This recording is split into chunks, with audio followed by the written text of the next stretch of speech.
Hey everyone, Cody here with RSG Outdoors, and today I'm doing a little bit of suspend drifting out here on the Cumberland River.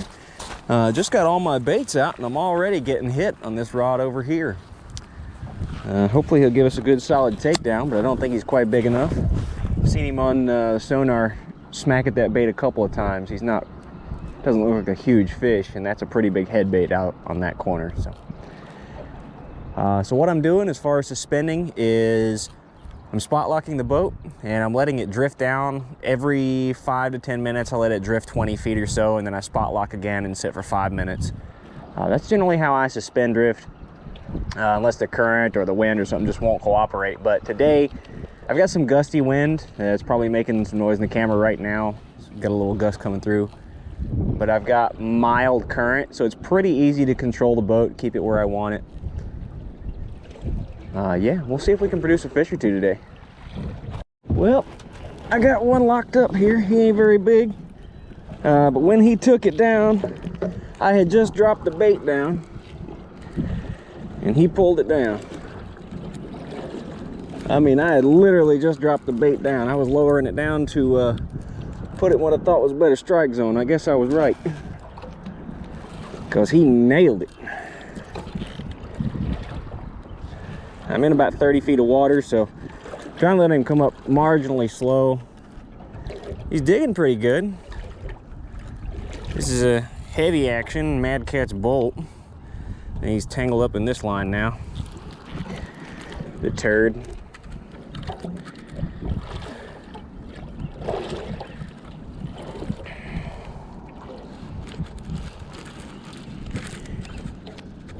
Wonder if I can get him out of it, or if he's made too much of a mess.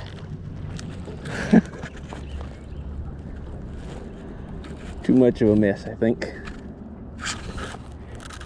Yeah, he's in that one pretty good. Looks like a decent fish. Not huge, but decent.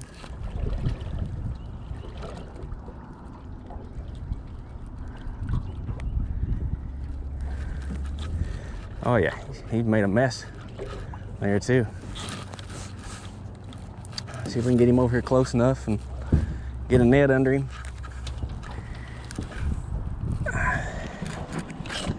About a 15-20 pound fish. Here he is.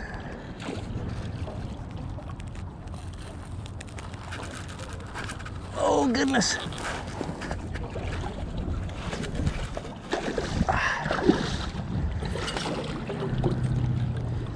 I think we got him now.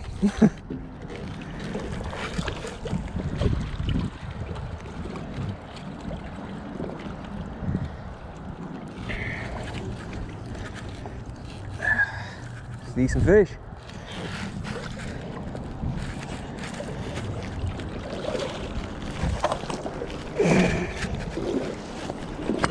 Whoa, goodness.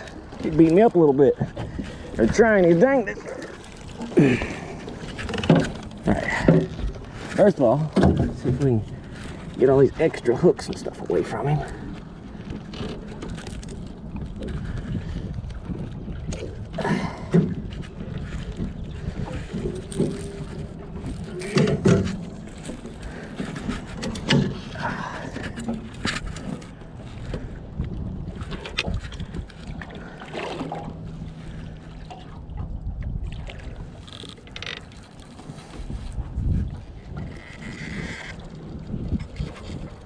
Oh crap, I got another fish on.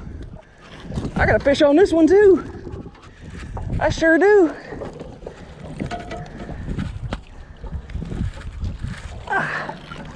That's why that felt so weird. Giving him some drag. Slack. Oh my goodness. Oh yeah. That's another good fish. Let's get this one down in the boat where he can do whatever he needs to do and get our second net ready.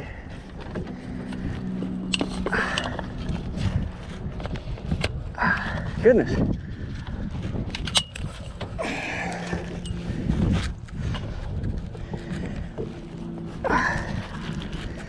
That was unexpected. This fish feels about the same size too.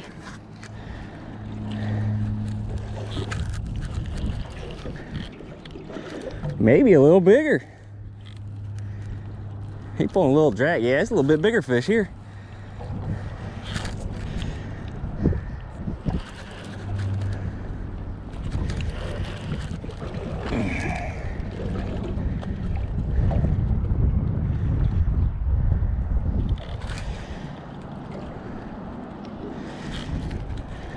Like I said, heavy action bolt, Penn Squall 2. Using an assortment of hooks today, a variety, a couple different kinds. Whisker Seekers, some Dale's tackle, some hog snatchers from Mad Cats.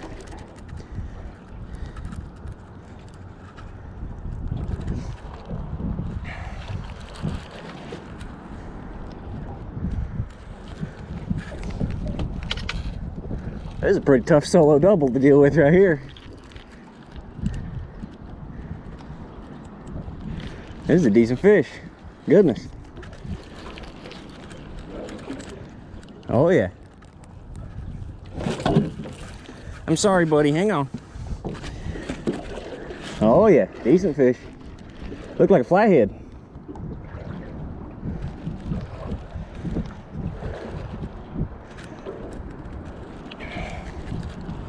It is a flathead.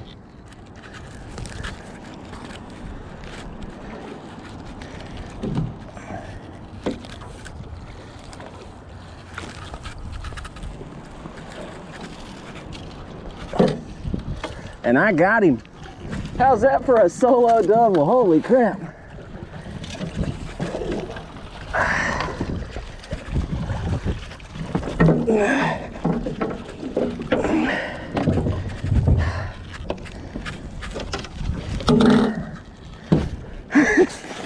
Check him out. That's a double, baby. Oh my goodness. Hog snatcher right in the corner of the mouth. He wasn't coming off for nothing.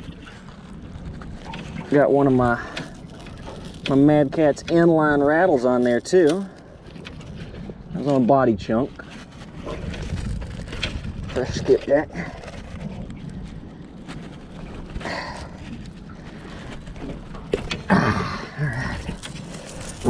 Hook out of him. That's the worst part.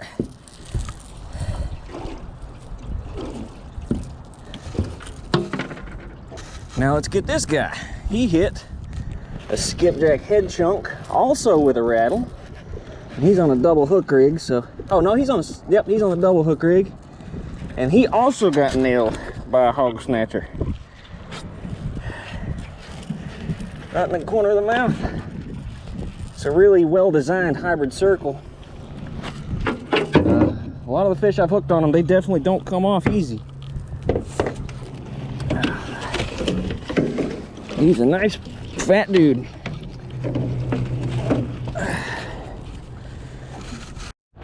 This one's still acting funny. I think I'm gonna reel down on him. Yep, I got him. He's not a big one at all. But I got him. There he is. Oh my goodness. He is tied in a knot. Let's get him up in here. I think I can boat whip him.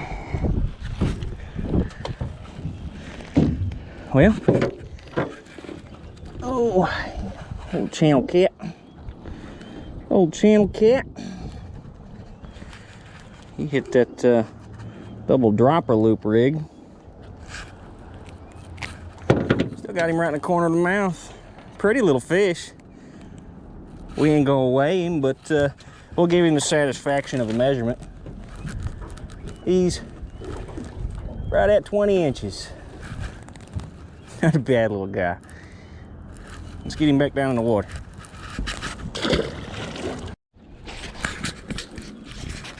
So whenever you're just spin drifting, if you've got a couple of rods off the back, you can actually watch your sonar system and you can see fish come up in the column and strike baits. This was me actually dropping my sinkers down. Now you're seeing my baits kind of drift along as they stay in the current, or I mean in the field of the scan for the transducer down there. But this is pretty much how I manage my bait depths. And every so often you kind of want to move around and check your baits. move over to your rods and kind of give them a drop down. Make sure they're hanging out near the bottom. A couple of cranks up, and I vary all the way around my boat as to how deep I set my baits. So I'll do like 2 cranks on this one, 1 crank on that one, 1.5 cranks on that one, and it just depends on the rig and everything that I'm using. But right there, see, we've got a couple of fish moving around in our baits area. Looks like that might have been one that came up and investigated.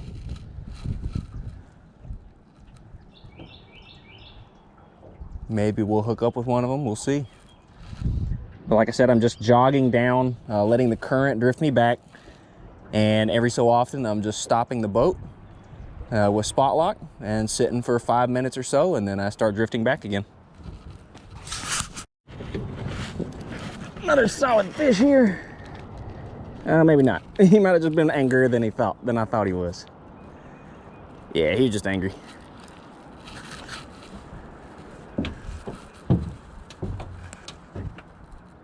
Okay. But I got another one. Another one on suspended drift. He did feel a little drag when he first took off though. Definitely feels like a blue. He doesn't feel like he's digging. He feels like he's swimming and rolling. Let's get a net ready while he tires himself out.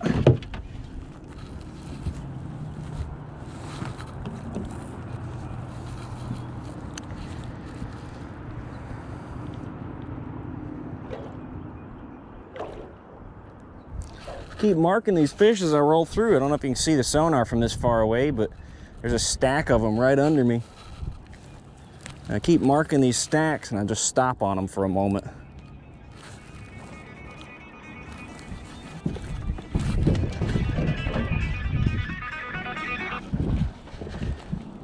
Hey, hang on a second, Dad. I got another fish on here. Okay. Let me net this guy real quick, and then I'll talk to you. Okay. Love you, bye. Can never ignore phone calls from your old man. If your mama or your daddy calls you, you answer that phone. Fish on or not. That's one time where you can't make the excuse if I was on the other line, because that's a phone call you don't get to make every day. Or you won't get to make every day, unfortunately. So don't miss those. But we got another nice fish here. Let's see what he ends up. And I just goobered that reel, so. Oh yeah, he's about another 10-pounder.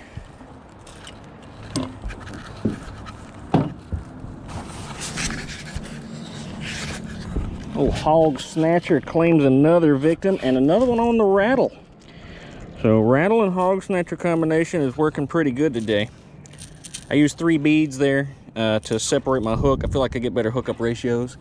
And he ate or slung my bait off. Ow!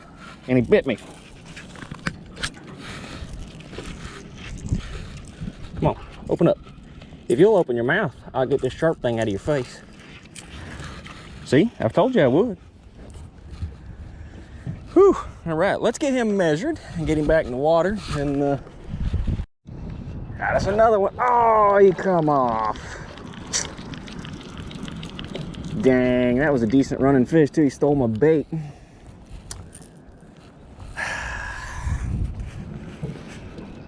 You don't get to catch them all though. That's how it is sometimes.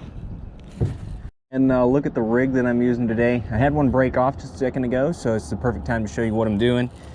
So I've just got a regular barrel swivel running to an 80-pound monofilament leader, and I've got a rattle on, and I usually put 3 beads on here as a spacer. About 20 inches or so of leader line down to an 8/0 hog snatcher circle hook. I'll make sure my hooks are nice and sharp every time. And then I'm running about 8 ounces just because I want to keep my baits as straight down as possible. The more vertical I can keep them, the more control I have over their depth.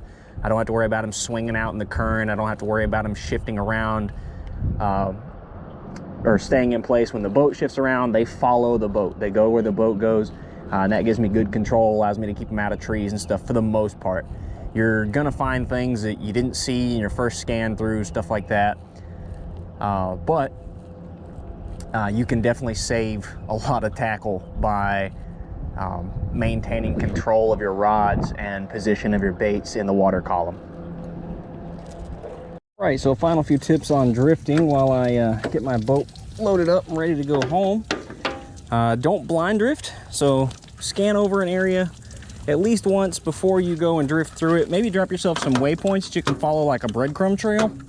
That way you maintain a certain depth. You're not having to constantly change the depth of your lines and everything like that. And occasionally you're going to want to mark things like trees and stuff like that where you might have to pull your lines up and stay out of them. Yeah, that's pretty much it. Maintain boat control, maintain depth control for your lines. I hope this has been an informative video for you guys today. If not informative, hopefully a little entertaining. And I will catch you next time on RSG Outdoors.